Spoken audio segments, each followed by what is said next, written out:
Story Nest. స్నేహం. అనగనగా ఒక పెద్ద అడవిలో ఓ ఏనుగు నివసిస్తూ ఉండేది. జంతువులన్నిటిలో పెద్ద శరీరం ఉండటం వల్ల ఈ ఏనుగుకి కొంచెం గర్వం ఎక్కువ. అయితే ఒకరోజు ఏనుగు దగ్గరకు ఒక ఎలుక వస్తుంది. వచ్చి ఏనుగుతో, అడవిలో నేను చూసిన జంతువులన్నిటికన్నా నువ్వు చాలా ఎత్తుగా, బలంగా ఉన్నావు. నిన్ను కలుసుకోవడం నాకు చాలా సంతోషంగా ఉంది. మనిద్దరం స్నేహితులుగా ఉందామా అని అడుగుతుంది.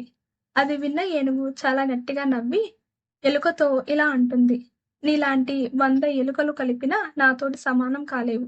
అలాంటిది నేను నీతో స్నేహం చేస్తానని ఎలా అనుకున్నావు అని అంటుంది. అప్పుడు ఎలుక రూపానికి, స్నేహానికి సంబంధమే లేదు అని అంటుంది.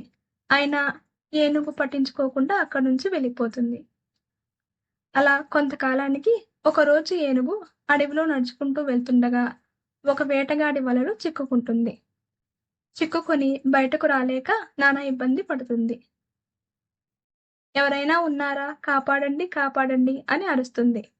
ఏనుగు మాటలను విన్న ఎలుక అక్కడికి వచ్చి ఏనుగు పరిస్థితిని చూసి వెంటనే వలను కొరికి ఏనుగును రక్షిస్తుంది. అప్పుడు ఎలుకతో ఏనుగు, నన్ను క్షమించు. నీ శరీరాన్ని చూసి నేను తక్కువ అంచనా వేశాను. ఇక మీదట మనిద్దరం మంచి స్నేహితులం అంటుంది.